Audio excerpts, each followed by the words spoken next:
નમસ્કાર વિદ્યાર્થી મિત્રો. તો આપણે ઓલરેડી એચઆરએમમાં યુનિટ 3માં પહેલું ચેપ્ટર જોઈ ચૂક્યા છીએ. હવે આપણે જોઈશું બીજું ચેપ્ટર, અને બીજું ચેપ્ટર છે બઢતી, બદલી અને અપકર્ષ. તો બીજા ચેપ્ટરની આપણે હવે શરૂઆત કરવા જઈ રહ્યા છીએ કે બઢતી, બદલી અને અપકર્ષમાં અહીંયા ઇંગ્લિશમાં આપણે એને કહીશું પ્રમોશન, ટ્રાન્સફર અને ડિમોશન. બઢતી અને બદલી શબ્દથી આપણે વાકેફ છીએ જ. ડિમોશન શબ્દ પણ આપણે ઘણીવાર સાંભળતા હોઈએ છીએ. તો આ ચેપ્ટરમાં આપણે અહીંયા આપણને જે 8 પોઈન્ટ દેખાય છે, જે આપણે ડિસ્કસ કરવાના છે કે ભાઈ બઢતી એટલે શું, એનો અર્થ, એના અસરો, એના કારણો, ધોરણો બધું આપણે જોવાનું છે. બદલી વિશે પણ સેમ વસ્તુ અને અપકર્ષ પણ આપણે જોવાનું થાય છે. તો ચલો હવે પ્રકરણની શરૂઆત કરીએ. પ્રકરણમાં સૌથી પહેલા આપણે જોઈશું પ્રાસ્તાવિક બઢતી એટલે કે પ્રમોશનની આપણે પ્રસ્તાવના, બેઝિક મિનિંગ જોવાનો છે.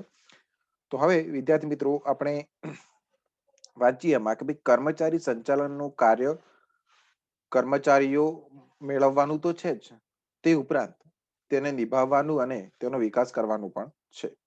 એટલે કે કોઈ પણ કંપનીમાં જે કર્મચારી સંચાલન વિભાગ હોય, એટલે કે જે મેનેજર હોય કર્મચારીઓને સંભાળ રાખવા માટે, તો એ કર્મચારી સંચાલન જે છે એ વિભાગનું કાર્ય ફક્ત કર્મચારીઓ મેળવવા જ નહીં, પરંતુ કર્મચારી આવ્યા પછી એમને નિભાવવા, એટલે કે એમને તાલીમ આપવી અને જરૂર પડે ત્યાં એમનું કંટ્રોલ કરી અને એમને યોગ્ય ગાઈડન્સ આપવું, એ પણ હોય છે. તો કર્મચારી દળની ઊંચી કાર્યક્ષમતા ટકાવી રાખવા એ આવશ્યક છે કે કર્મચારીની નિયુક્તિ કયા સ્થાને થઈ હોય તે અંગે માહિતી મળ્યા પછી તેની ફેરબદલી કરી યોગ્ય સ્થાને ખસેડવો, અથવા તો તેની શક્તિઓનો પૂરો પરિચય થતા એમ લાગે કે તે અન્ય કાર્ય માટે વધુ યોગ્ય છે, તો પણ તેના મૂળ કાર્ય પરથી બીજા કામ પર મૂકવો જોઈએ. બઢતીની આશા દરેક કર્મચારી રાખે અને જરૂર પડતા પોતાના જ કર્મચારીઓ ઊંચી જગ્યા માટે લાયક જણાય તો તેમને તે સ્થાને મૂકવા એ કર્મચારી સંચાલનનું કાર્ય ગણાય છે. તો વિદ્યાર્થી મિત્રો, અહીંયા આપેલી મિનિંગ ઉપરથી આપણે સમજી શકીએ કે ભાઈ બઢતી, બદલીને શું છે. તો અલ્ટિમેટલી બઢતી એ છે કે ભાઈ આપણને કોઈ પણ કર્મચારી કાર્ય કરતો હોય, જો ધંધાકીય એકમમાં સુપરવાઇઝરને કે મેનેજરને એવું લાગે કે આ વ્યક્તિ બહુ સારી રીતે કામ કરે છે અને એને ઊંચી પોસ્ટ પર મૂકવો જોઈએ, તો એને ઊંચી પોસ્ટ પર મૂકવામાં આવશે તો એ બઢતી કહેવાય છે, એટલે કે પ્રમોશન કહેવાય છે. પરંતુ આપણને ઘણીવાર એવું લાગે કે ભાઈ આ કર્મચારી છે, આ વિભાગ કરતા બીજા વિભાગમાં બહુ સારી રીતે કામ કરશે, તો એ રીતના બદલી પણ કરવાની થતી હોય છે. તો એને આપણે પ્રમોશન છે, ટ્રાન્સફર છે, ડિમોશન તરીકે ઓળખતા હોઈએ છીએ. હવે ત્યાં મિત્રો આપણે સમજવાનું છે બઢતીનો અર્થ. તો ડેલ યોર્ડનના જણાવ્યા પ્રમાણે કર્મચારીને તેના વર્તમાન હોદ્દા પરથી ઊંચા અને લાભદાયી હોદ્દા પર મૂકવામાં આવે તેવા ફેરફારને બઢતી કહેવામાં આવે છે. હવે પીગર્સ અને માયર્સની દ્રષ્ટિએ જોઈએ તો બઢતી એટલે કર્મચારીને ઊંચા હોદ્દા પર મૂકવો કે જેથી તેની જવાબદારીમાં વધારો થાય, તે વધારે પ્રતિષ્ઠા અને માનભર્યું સ્થાન પ્રાપ્ત કરે અને તેના પગારમાં પણ વધારો થાય. એને આપણે શું કહીએ? બઢતી કહીએ છીએ. બઢતીની બાબતમાં નવો હોદ્દો પ્રાપ્ત થાય છે, જે જૂના હોદ્દાની સરખામણીએ પગાર, મોભા અને કાર્ય સ્થિતિના પ્રમાણમાં ઉચ્ચ હોય છે. હવે મિત્રો આપણે જોઈએ અહીંયા નીચો હોદ્દો અને ઊંચો હોદ્દાની વાત કરવા જઈએ તો આપણે સૌથી પહેલા જોઈશું કે ભાઈ ક્લાર્ક હોય તો ઓછું વેતન હોય, બરાબર. પછી ઓછી જવાબદારી હોય. જેમ જેમ આપણે અહીંયા જોઈએ કે ભાઈ બઢતી અંગેનો સ્પષ્ટ કરતી આકૃતિમાં કે મેનેજર જે છે ઊંચો હોદ્દો છે અને જવાબદારી પણ એમની વધુ હોય છે, વેતન પણ વધુ હોય છે. અને ક્લાર્કમાં જોઈએ તો ઓછું વેતન હોય છે, ઓછી જવાબદારી, નીચો હોદ્દો પણ કહેવાય છે. તો આ એરો જે છે આપણને નીચો આપ્યો છે, તો આપણે એ રીતે જોવાનું છે કે નીચેથી આપણે જોવા જઈએ તો ક્લાર્ક જે છે નીચો હોદ્દો, ઓછી જવાબદારી, ઓછું વેતન છે. અને અહીંયા આપણને એરો અહીંયા આપે છે, જોઈએ તો અલ્ટિમેટલી આપણને ખ્યાલ જ છે આ બધી વસ્તુનું કે મેનેજર હોય તો હોદ્દો પણ ઊંચો હોય, જવાબદારી પણ વધુ હોય, વેતન પણ વધુ મળતું હોય છે. હવે આ જે છે એ પ્રમોશનના સ્ટેજ છે. ક્લાર્કમાંથી હેડ ક્લાર્ક બનાવી દેવામાં આવે, હેડ ક્લાર્કમાંથી સેક્રેટરી બનાવાય, સેક્રેટરીથી મેનેજર બનાવાય. તો એ રીતના અહીંયા આપણને સ્ટેજ પણ આપ્યા છે. હવે વિદ્યાર્થી મિત્રો આપણે જોવાનું છે બઢતીની અસરો, કે ભાઈ કર્મચારીને બઢતી આપવાને પરિણામે તેના વર્તમાન હોદ્દા કરતા ઊંચો હોદ્દો મળે છે, તેની જવાબદારીમાં વધારો થાય છે, તેના પગારમાં વધારો થાય છે, કર્મચારી સંચાલન પ્રત્યે વધુ માન થાય કારણ કે તેના કાર્યની કદરનો સંતોષ થાય છે, કર્મચારીનો ઉત્સાહ અને જુસ્સો પણ વધે છે. હવે આપણે વિદ્યાર્થી મિત્રો જોવાનું છે બઢતીના કારણો, કે આપણે કોઈ પણ કર્મચારીને બઢતી કેમ આપવી પડે છે, એનું કારણ શું છે. તો સેવા અને કાર્યની કદર. કર્મચારીઓ અત્યાર સુધી જે નોંધપાત્ર કાર્ય કર્યું હોય તેની કદર તરીકે તેની બઢતી આપવામાં આવે તે યોગ્ય જ છે. આ માટે કર્મચારીની નિયમિતતા, ચોકસાઈ, કાર્યક્ષમતા, હાજરી વગેરે ધ્યાનમાં લેવામાં આવે છે. બીજો પોઈન્ટ આપણને આપે છે વફાદારી. જ્યારે સિનિયોરિટી ધ્યાનમાં રાખીને બઢતી આપવામાં આવે ત્યારે બઢતી વફાદારીનું વળતર છે. છેવટે અમુક વર્ષ પછી તો ઊંચો હોદ્દો મળશે એ આશાએ તો ઘણા કર્મચારીઓ એક પેઢીમાં ટકી રહ્યા છે. પછી છે મહત્વાકાંક્ષા, કે જીવનમાં આગળ વધવાની હોશ તો નાનામાં નાના માણસને પણ હોય છે. તેમને યોગ્ય સમય લાયકાત મુજબ બઢતી આપવામાં આવે તો તેમની મહત્વાકાંક્ષા સંતોષ થાય તે ભારે સંતોષ અનુભવે છે, જે પેઢીમાં જુસ્સો ઊંચી સપાટી ટકાવી રાખે છે. પછી વિદ્યાર્થી મિત્રો બીજું કારણ છે જ્ઞાનની ખીલવણી, કે બઢતી પાછળ કર્મચારીના જ્ઞાનની ખીલવણી કરવાનો આશય પણ રહેલો હોય છે. કર્મચારીને ઉચ્ચ હોદ્દો આપવાથી તેમના જ્ઞાનની ક્ષિતિજો વિસ્તરે છે, અનેક બાબતો તેને જાણવા મળે છે અને તેના વ્યક્તિત્વનો વિકાસ પણ થાય છે, તેમજ બીજા કર્મચારીઓને તે પ્રેરણા પણ આપે છે. પછી વિદ્યાર્થી મિત્રો છે અનુભવ, કે કર્મચારીને અમુક કાર્યનો અમુક સમય સુધી અનુભવ થવાથી તેની કાર્યક્ષમતા વધે છે, તે નિષ્ણાંત બને છે અને તે વધુ જવાબદારી ઉઠાવવાને શક્તિમાન બને છે. એ માન્યતા પણ તેમને બઢતી આપવા માટે કારણભૂત છે. પછી વિદ્યાર્થી મિત્રો આપણને એના પછીનો પોઈન્ટ આપે છે તાલીમ પૂરી થતા કર્મચારીને ઊંચા હોદ્દા પર મૂકવા માટે ઘણી કંપનીઓ તાલીમ વ્યવસ્થા કરે છે. તાલીમનું કાર્ય કે યોજના પૂરી થતા કામદારે યોગ્ય પ્રગતિ બતાવી હોય તો યોગ્ય સમય તેને બઢતી પણ આપવામાં આવે છે. પછી વિદ્યાર્થી મિત્રો આપણે એના પછીનો બઢતી માટેના કારણોનો પોઈન્ટ જોવા જઈએ તો આપણને આપ્યું છે કે પસંદગીની ભૂલ ઓછી કરવા, કે ઊંચા હોદ્દા પર નવા કર્મચારીઓ લેવા કરતા કંપનીના ચાલુ કર્મચારીઓને બઢતી આપવાનો એક ફાયદો એ છે કે તેના ગુણો, લાયકાત, આવડતની સંપૂર્ણ માહિતી સંચાલકોને હોય છે. એટલે નવા કર્મચારીઓની પસંદગીમાં થતી ભૂલો નિવારી શકાય અને સાથે કર્મચારીનો જુસ્સો પણ ટકાવી શકાય. તો વિદ્યાર્થી મિત્રો આ આપણે જોયા બઢતીના કારણો. હવે આપણે જોવાનું છે બઢતીના ધોરણો. તો કર્મચારીઓની બઢતી અંગેના નિયમો અથવા તો તે અંગેના ધોરણો માટે સંચાલન અને મજૂર સંઘો જુદા જુદા દ્રષ્ટિબિંદુઓ ધરાવે છે. વિવાદ એ બાબતનો છે કે બઢતી કર્મચારીની યોગ્યતા ના ધોરણે આપવી કે સિનિયોરિટીના ધોરણે આપવી, આ અંગે વિવાદ તપાસીએ. તો ઘણીવાર એવું હોય ને કે દાખલા તરીકે એવું બનતું જ હોય છે કે ભાઈ સિનિયોરિટી એટલે શું, કે કોઈ કર્મચારી જે છે એ 20 વર્ષથી કંપનીમાં કામ કરે છે અને બીજો એક કર્મચારી છે એ હજુ 2-3 વર્ષથી જ કામ કરે છે. હવે જે વ્યક્તિ 20 વર્ષથી કામ કરે છે એના કરતા જે 2-3 વર્ષથી કામ કરે છે એનું કામ બહુ સારું છે, તો બઢતી કોને આપવી જોઈએ? કે જે નવો કર્મચારી આવ્યો એને બઢતી આપવી જોઈએ કેમ કે એ સારું કામ કરે છે, અથવા તો જે 20 વર્ષથી કામ કરે છે એને બઢતી આપવી જોઈએ? તો એમ કહેવાય કે ભાઈ સિનિયોરિટીના ધોરણે આપવી કે પછી કર્મચારીની યોગ્યતાના ધોરણે આપવી, એ અંગે ઘણા બધા વિવાદ છે જેને આપણે તપાસવાના છે. તો સિનિયોરિટીની પ્રથા અથવા તો શ્રેયાંતાની પદ્ધતિ, નોકરીની મુદત વગેરેનો ખ્યાલ કરી બઢતી આપવાની પ્રથા એટલે સિનિયોરિટીની પ્રથા. એક લેખકના શબ્દમાં કહીએ તો ઐતિહાસિક દ્રષ્ટિએ આ યોજના વધુ સફળ ગણાવી શકાય. પાટવી કુંવર જ રાજા બની શકે એ સિનિયોરિટી પ્રથાને જ ગણાય ને. રાજ્યની સ્થિરતા, સત્તાની ખેંચાણ, તાનું ખૂબ જ ઓછું પ્રમાણ, આ બધા ચમત્કારો આ પ્રથાના જ છે. હજુ લશ્કરમાં આ પ્રથા એટલી જ લોકપ્રિય છે. કર્મચારીઓની બઢતી માટે સિનિયોરિટી કે શ્રેયંતાના પ્રથાના તરફેણમાં નીચેની દલીલો કરવામાં આવે છે કે ભાઈ સિનિયોરિટીના બેઝ ઉપર જ, સિનિયોરિટીના આધારે જ બઢતી થવી જોઈએ. તો એની તરફેણની આપણને એ દલીલ આપી છે કે નોકરીની મુદત વધુ તેમ આવડત વધુ, એમ કે વ્યક્તિ એટલા સમયથી કામ કરતો હોય તેનામાં આવડત પણ વધારે સારી હોય. તે વફાદારીનું ઇનામ છે, કેમ કે વ્યક્તિ એટલા વર્ષથી કામ કરે છે તેમ છતાં કંપની છોડીને નથી ગયો તો એની વફાદારીનું ઇનામ પણ કહેવાય. અનિશ્ચિતતાનો પ્રશ્ન જ નથી, કેમ કે એટલા સમયથી કામ કરે છે તો બધું નિશ્ચિત ધોરણે યોગ્ય રીતે કામ પણ થશે. મજૂર સંઘો દ્વારા સ્વીકાર, મજૂર સંઘો જે હોય કે જેના દ્વારા કર્મચારીઓ આપણે મેળવતા હોઈએ એમના દ્વારા પણ આપણને સ્વીકાર મળશે. પછી કર્મચારી ફેરબદલી દરમાં પણ ઘટાડો થાય, કેમ કે એક કર્મચારી બહુ લાંબા સમયથી કામ કરતા હોય છે અને એને જો બઢતી આપવામાં આવે તો બીજા બધા કર્મચારીઓ જે હોય એ પણ કહેવાય કે એમને પણ એવું મોટિવેશન મળશે કે જો લાંબા સમય કામ કરીશું તો આપણને પણ બઢતી મળશે, એટલે ઘણા બધા કર્મચારીઓ કંપનીમાં રહી જાય છે. સમજવામાં સરળ, કે જે વ્યક્તિ ઘણા સમયથી કંપનીમાં કામ કરતો એને બધા ઓળખતા પણ હોય, એની માનસિકતા પણ બધાને ખ્યાલ હોય, એટલે એને જો બઢતી આપવામાં આવશે તો બધું કામ યોગ્ય રીતે થશે ને બધા એમને સરળતાથી સમજી પણ શકશે. લાગવગ ભ્રષ્ટાચાર અને સગાવાદના અનિષ્ટોનો અભાવ, અને એટલા સમયથી કામ કરતો હોય એનો અનુભવ એટલો બધો વધારે હોય કે લાગવગ ભ્રષ્ટાચાર કે સગાવાદ જે છે એ કઈ ખાસ જે છે એ અડી શકશે નહીં. તો સિનિયરિટીની તરફેણની દલીલો તપાસી તો જણાવે છે કે હવે એ આપણને આ બધી જ વસ્તુ સમજાવી છે જે આપણે અત્યારે જસ્ટ સમજ્યા. હવે સિનિયોરિટીની વિરુદ્ધની દલીલો પણ એટલી જ સચોટ છે કે અમુક લોકોનું કેવું થાય છે કે ભાઈ સિનિયોરિટી ના આધારે નહીં પણ કર્મચારીની ક્ષમતાના આધારે બઢતી થવી જોઈએ. પ્રમોશન કર્મચારીની ક્ષમતા હોય એના આધારે આપવું જોઈએ. તો અહીંયા આપણે જોઈએ કે એની વિરુદ્ધની દલીલોમાં શું છે કે તેમાં સંચાલકોનો અંકુશ રહેતો નથી. કેમ? તો સંચાલકોનો કર્મચારીઓ પર અંકુશ રહેશે નહીં. દરેકને માહિતી હોય જ છે કે તેમને ક્યારે બઢતી મળવાની છે. એટલે કદાચ ગેરશિસ્તને પણ ઉત્તેજન મળે. દરેકને ખબર હોય છે કે આપણે 15-20 વર્ષ કામ કરીશું એટલે આપણને બઢતી મળી જશે. એટલે કર્મચારી યોગ્ય રીતે કામ કરવાનો કે ક્ષમતા વધારવાનો પણ પ્રયત્ન કરશે. સંચાલકોનો કોઈ અંકુશ નહીં રહે. કર્મચારીઓ ગાફેલ, બેદરકાર અને આળસુ બને છે.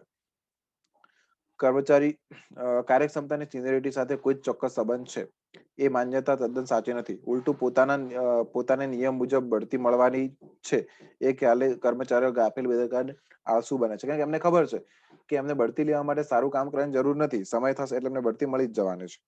પછી જે પ્રતીક્ષા યાદીમાં જેમના નામ પાછળ હોય તેમનામાં નિરાશા જન્મે છે.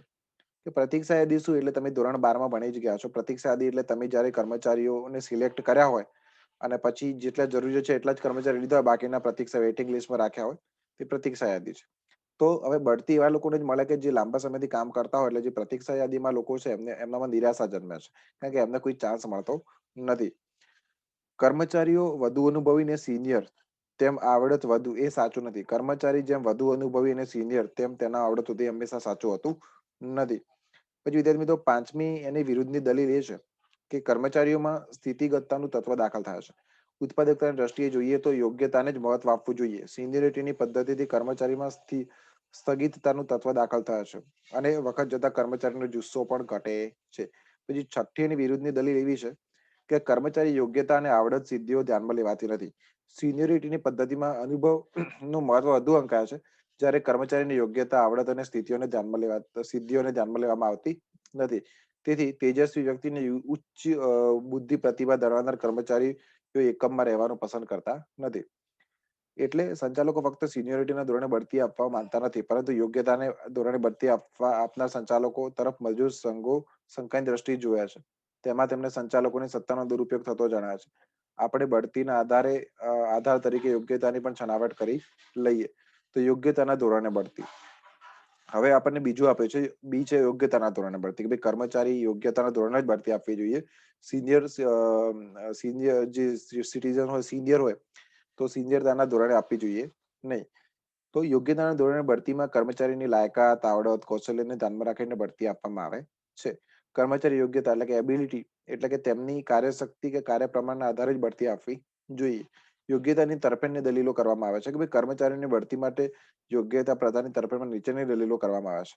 એક તો કે ભાઈ કાર્યક્ષમતાને ઉત્તેજન મળે છે. કેમ કે નવા કર્મચારીઓ હોય, એમનામાં જુસ્સો કામ કરવાનો વધારે હોય, એમનામાં યોગ્યતા હોય, આવડત હોય, એટલે કાર્યક્ષમતાને પણ ઉત્તેજન મળશે કે યોગ્ય રીતે કામ થશે. નવા કર્મચારીઓને શક્તિનો પરચો બતાવવાની તક મળે છે. નવા કર્મચારીઓ હોય એમને બઢતી મળે એ તો એમને પોતાની જે આવડત રહેલી છે એ પણ એક કર્મચારી છે એ ધંધા કે એકમમાં બતાવી શકે. અને બીજા બધા કર્મચારીઓ છે એમને પણ એ લોકો પણ સારું કામ કરશે, કેમ કે એમને પણ ખબર છે કે જો આપણે સારું કામ કરીશું તો આપણને પણ બઢતી મળશે. પછી કર્મચારીની શક્તિને આવડતતાનું માપ નીકળે છે કે ભાઈ કર્મચારી કેટલું સારું કામ કરે છે.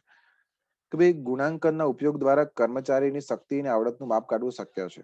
તેને આધારે બઢતી આપવામાં આવે તો તેથી વધુ સારું પગલું હોઈ શકે. પ્રતીક્ષા યાદીમાં નામ પાછળ છતાં આવડતવાળા કર્મચારી નિરાશ થતા નથી. સિનિયોરિટીની યાદીમાં જેમના નામ પાછળ તેવા કર્મચારીઓમાં આવડત હોય તો તેમને નિરાશા થતી નથી. કારણ કે એમને ખબર છે કે આપણને પણ એક દિવસ ચાન્સ મળશે. આમ છતાં યોગ્યતાની વિરુદ્ધમાં પણ દલીલો કરવામાં આવે છે કે આ રીતે બઢતી ના થવી જોઈએ. એના વિરુદ્ધમાં પણ દલીલ કરવામાં આવે છે કે ઉપરી અધિકારીઓના પૂર્વગ્રહો, લાગવગ અને પક્ષપાત મહત્વનો ભાગ ભજવે છે. ઘણી વાર એવું થાય કે કોઈ કર્મચારી નવો આવ્યો પણ એને ઉપરી અધિકારીઓ સાથે લાગવગ હોય તો એ બઢતી લઈ લે છે. એટલે આ નિયમ ખોટો છે. હંમેશા જે કર્મચારી લાંબા સમયથી કામ કરતો હોય એને જ બઢતી આપવી જોઈએ એવું માનવામાં આવે છે અમુક લોકોનો. યોગ્યતા કેવી રીતે માપવી તે એક પ્રશ્ન છે કે ભાઈ આમાં એવું થાય કે કર્મચારી જો 2-3 વર્ષથી જ કામ કરતો હોય એટલે એની યોગ્યતા કેવી રીતે માપવી કે ભાઈ ઉચ્ચ હોદ્દા પર જઈને સારી રીતે જ કામ કરશે એવું આપણે કેવી રીતે કહી શકીએ? ટૂંકા સમયમાં આપણે એટલું જાણી ના શકીએ. એ પણ એક પ્રશ્ન છે. વધુ ખર્ચાળ છે કે તે વધુ ખર્ચાળ છે કારણ કે યોગ્યતાનું માપ કાઢવા કર્મચારીઓની મુલાકાત લેવી પડે છે, અંગત રેકોર્ડ પણ રાખવો પડે છે. મજૂર સંઘો દ્વારા વિરોધ કરે છે કે આ પદ્ધતિનો મજૂર સંઘો વિરોધ પણ કરે છે અને અનુભવી કર્મચારીનો સહકાર પ્રાપ્ત થતો નથી. કે ભાઈ આમાં કેવું થાય કે જે કર્મચારીઓ સિનિયર હોય છતાં તેમને બઢતી મળતી નથી, તેઓનો સક્રિય સહકાર પ્રાપ્ત થઈ શકતો નથી. ટૂંકમાં કર્મચારીઓને બઢતી આપતી વખતે ફક્ત સિનિયરિટી કે ફક્ત આવડત ધ્યાનમાં લેવી જોઈએ એ બરાબર નથી. ફક્ત સમાન લાયકાતો ધરાવતા કર્મચારીઓની બઢતી માટે તેમની સિનિયરિટી ધ્યાનમાં લેવી જોઈએ. વૈજ્ઞાનિક અને ઉત્તમ બઢતી પ્રથા એ ગણાય કે જ્યાં કર્મચારીઓની આવડત અને સિનિયરિટી બંને ધ્યાનમાં લેવામાં આવે છે. બઢતી અંગે સંચાલનની નીતિ એ ઉપરની ચર્ચા પરથી એક વાત સ્પષ્ટ થાય છે કે કર્મચારીઓની બઢતીની નીતિ સંગીન હોવી જોઈએ, જે માટે નીચેના સૂચનો ખાસ ધ્યાનમાં લેવા જોઈએ. આપણને સૂચનો આપ્યા છે કે ભાઈ ચાલુ કર્મચારીઓમાંથી જે કોઈને બઢતી આપીને ખાલી જગ્યા પૂરવાની છે તે નક્કી હોવું જોઈએ. પછી બઢતી માટે દરેકને યોગ્ય તક હોવી જોઈએ અને કર્મચારીઓ આ તકથી વાકેફ હોવા જોઈએ. ત્રીજું, બઢતી માટે કર્મચારીઓની આવડત કે સિનિયરિટી બેમાંથી કયું ધોરણ અપનાવવામાં આવશે તે વિશે કર્મચારીઓ અને સંચાલન વચ્ચે સમજૂતી હોવી જોઈએ. ચોથું છે કાર્ય વિશ્લેષણને આધારે કાર્ય જરૂરિયાતો નક્કી કરતો ચાર્ટ તૈયાર કરવો જોઈએ, જેમાં યોગ્યતા, અનુભવ કે શિક્ષણનો આધાર છે તેનો ઉલ્લેખ પણ હોવો જોઈએ. પછી આપણને આપ્યું છે કર્મચારીઓના ગુણાંકન અને કાર્ય મૂલ્યાંકન માટે વૈજ્ઞાનિક યોજના તૈયાર કરવી જોઈએ.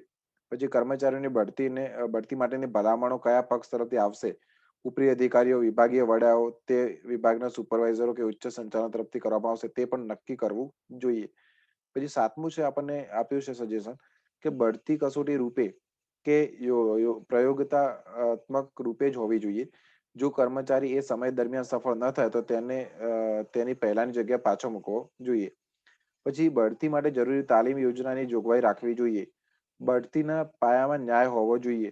પછી કોઈ લાગવગ કે સગા સંબંધી છે તેને બઢતી આપી દઈએ એવું ના હોવું જોઈએ, ન્યાય હોવો જોઈએ, દરેકને સરખો હક મળવો જોઈએ. સંચાલન અને બઢતીની નીતિ નક્કી કરવા માટે નીચેની બાબતો ધ્યાનમાં લેવી જોઈએ. હવે આપણે જોઈશું કે બઢતીની નીતિ નક્કી કરવા માટે કઈ બાબતો ધ્યાનમાં લેવી જોઈએ. તો વૈજ્ઞાનિક બઢતી માટે પ્રારંભિક કાર્ય તરીકે કાર્ય વિશ્લેષણ, કાર્ય વર્ણન, કાર્ય જરૂરિયાત તથા ગુણાંકનનો ઉપયોગ થવો જોઈએ. બીજું છે કર્મચારીનો અંગત રેકોર્ડ રાખવો જોઈએ.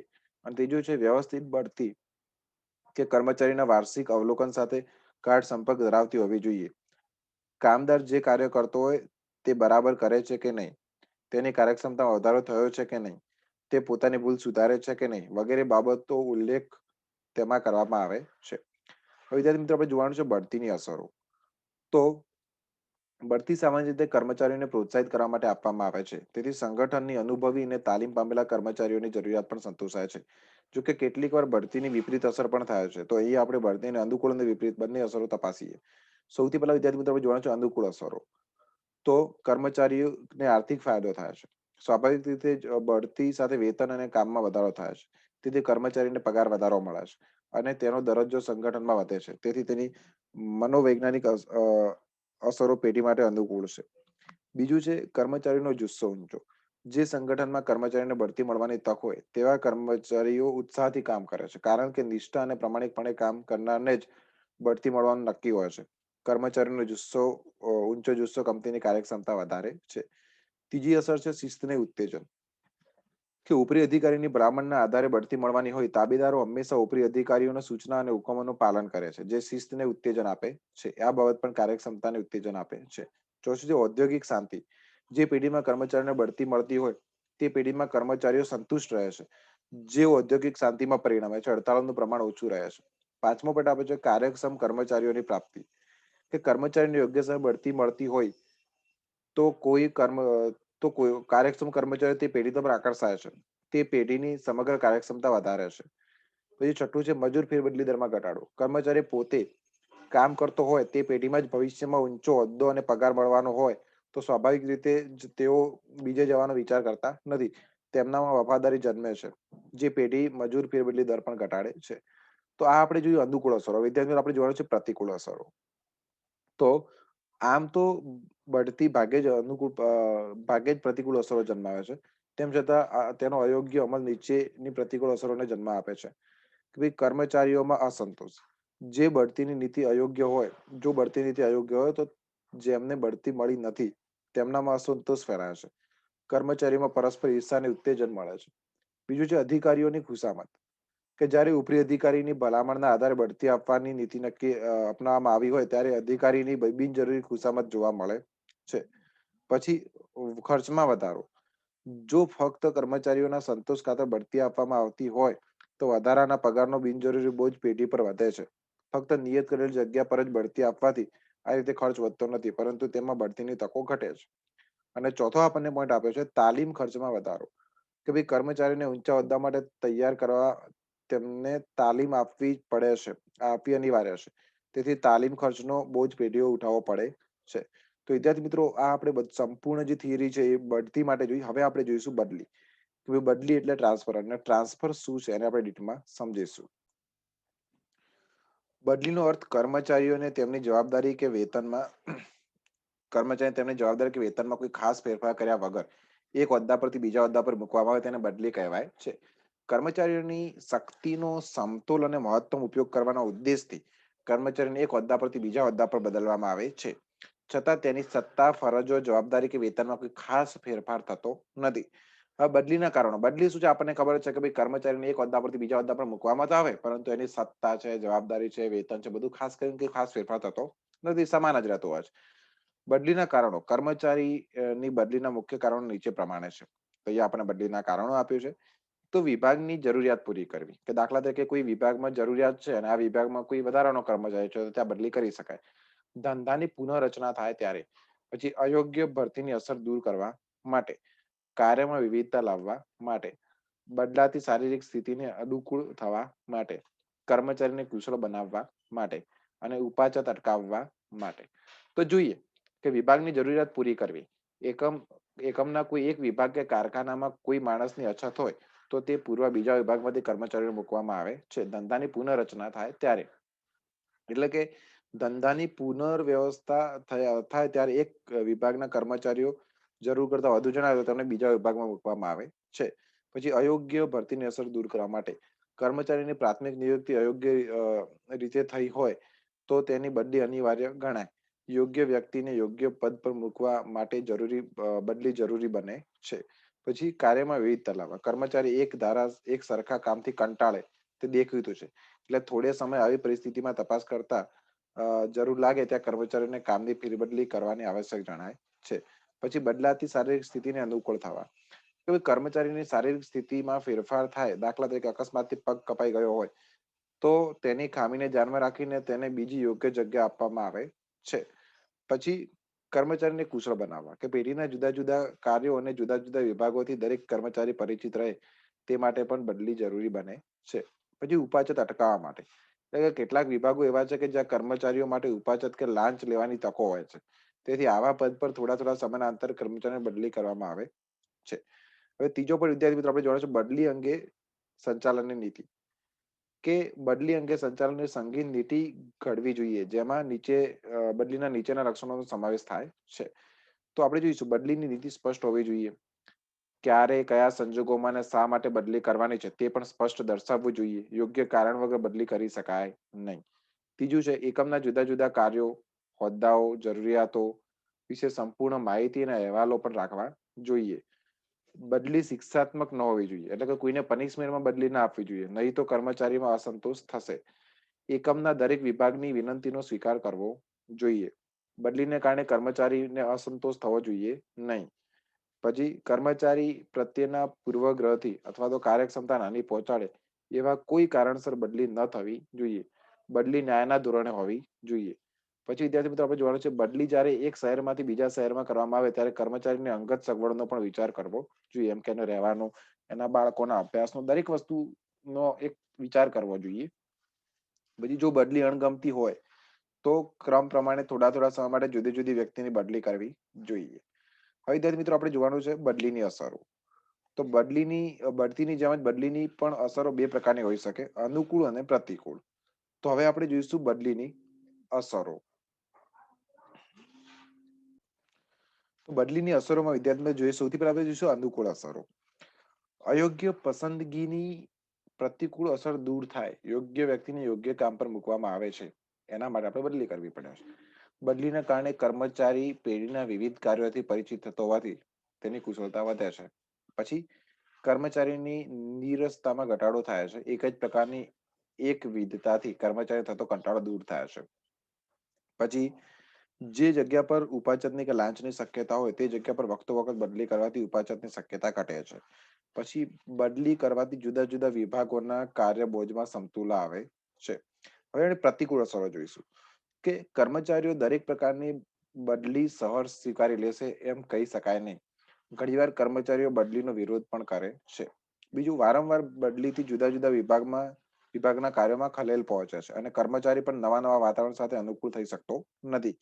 પછી આપણે ત્રીજું એની પ્રતિકૂળ અસર જોઈશું. જો એક નીતિ તરીકે કર્મચારીની બદલી થતી રહેતી હોય તો કર્મચારીઓને તાલીમ પણ આપવી પડે છે, જે ખર્ચાળ નીવડે છે. અને ચોથું છે, ઉપરી અધિકારી કર્મચારીઓ પર યોગ્ય અંકુશ રાખી શકતો નથી, કારણ કે તેના નિયંત્રણ હેઠળના કર્મચારીઓ બદલાતા રહે છે. તો આની પ્રતિકૂળ અસર હતી. હવે વિદ્યાર્થી મિત્રો આપણે જોવાનું છે અપકર્ષ. અપકર્ષ એટલે ડિમોશન. ડિમોશન એટલે શું? પ્રમોશનનું વિરુદ્ધાર્થી. પ્રમોશન એટલે ઊંચી પોસ્ટ પર મૂકવાનો હોય, ડિમોશન એટલે નીચી પોસ્ટ પર મૂકવાનો હોય.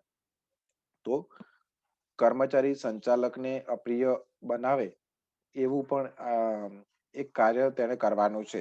કર્મચારી પોતાના હોદ્દાને ન્યાય આપી ન શકે ત્યારે નીચેના હોદ્દા પર જવા કહેવું, એનું નામ અપકર્ષ. એ બંનેને અપયશ અપાવનાર છે.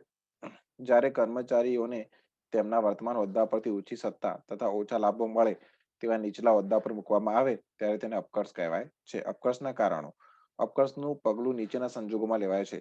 જ્યારે સંચાલન મજૂર દળ ઘટાડે. પછી જ્યારે કર્મચારી તેને સોંપેલ કાર્ય સંતોષકારક રીતે ન કરે. પછી જ્યારે કર્મચારીની આવડત અને હોશિયારીમાં ઘટાડો થાય. અથવા જ્યારે કર્મચારીને યજમાયશ તરીકે બઢતી આપવામાં આવે પરંતુ તે સફળ ન થાય. કોઈને બઢતી આપે પછી ખબર પડે કે આ તો બઢતીને લાયક નથી, તો એને પાછો નીચલી પોસ્ટ પર લાવવો પડે. અપકર્ષ અંગે સંચાલનની નીતિ. તો અપકર્ષ અંગે સંચાલનને ખૂબ જ કાળજી રાખવી જોઈએ, કારણ કે તે વ્યવસ્થા તંત્રમાં ઘણા વિકટ પ્રશ્નો ઉભા કરે છે. કર્મચારીને નીચલા હોદ્દા પર ઉતારી મૂકવાથી તેના પગારમાં અને સત્તામાં ઘટાડો થાય છે. કર્મચારી વર્ગના માનસ પર વિપરીત અસર પડે છે. કર્મચારીનું સ્વમાન ઘવાય છે અને કર્મચારીનો ઉત્સાહ તૂટે છે. તેમનામાં નિરાશા જન્મે છે અને જુસ્સો ઘટે છે. તેઓ અધિકારીઓ પ્રત્યે તિરસ્કારની લાગણી ધરાવતા થાય છે. અને પછી આપણે જોઈશું, તેઓ સંચાલકો સાથે સહકાર કરતા નથી, તેમની વફાદારી ઘટે છે. કેટલીક વાર સંચાલકને અપકર્ષના વિકલ્પમાં બદલીનું પગલું લેવું જોઈએ. જો જૂના કર્મચારીની યોગ્યતા અને હોશિયારી ઘટે તો તેને નીચલા હોદ્દા પર ઉતારવાને બદલે એવા જ બીજા હોદ્દા પર મૂકવો જોઈએ કે જ્યાં તેને એટલો પગાર મળે. આમ છતાં પણ જો કર્મચારી કાર્યક્ષમતા નોંધપાત્ર સુધારો ન થાય તો જ અપકર્ષનું પગલું લેવું જોઈએ. કોઈ કર્મચારી એકમના નીતિ નિયમોનું પાલન ન કરે તો તેની શિક્ષા રૂપે આવું પગલું ભરવું યોગ્ય નથી. પછી નવમું, આ તબક્કે બીજી વાત પણ યાદ રાખવા જેવી છે. કેટલીક વાર અમુક કર્મચારી કાર્યક્ષમતાના નિશ્ચિત ધોરણે ન પહોંચી શકે તો સંચાલકો તેને નીચલો હોદ્દો આપવાને બદલે તેને છૂટો કરવાનું વલણ રાખે છે. આ પગલું એવી માન્ય પર આધારિત છે કે જો કર્મચારીને નીચલી સપાટી ઉતારી પાડવામાં આવશે તો તેને ભારે અસંતોષ થશે. આવા અસંતોષી કર્મચારી સાથે કામ કરવાથી કદાચ વાતાવરણ બગડે અને અન્ય કર્મચારીના જુસ્સા પર પણ તે અસર કરે છે. આમ એને છૂટો પણ કરી દેવામાં આવતો હોય છે. તો વિદ્યાર્થી મિત્રો, આ હતું ચેપ્ટર આપણું બઢતી, બદલી અને અપકર્ષ, જેમાં આપણે બહુ સારી રીતે અને બહુ સરળ ભાષામાં આપણને આ બુકમાં ચેપ્ટર આપ્યું છે, જેને સમજ્યા. અને હવે આપણે નવા લેક્ચરમાં મળીશું નવા ચેપ્ટરની સાથે. ત્યાં સુધી ગુડ બાય.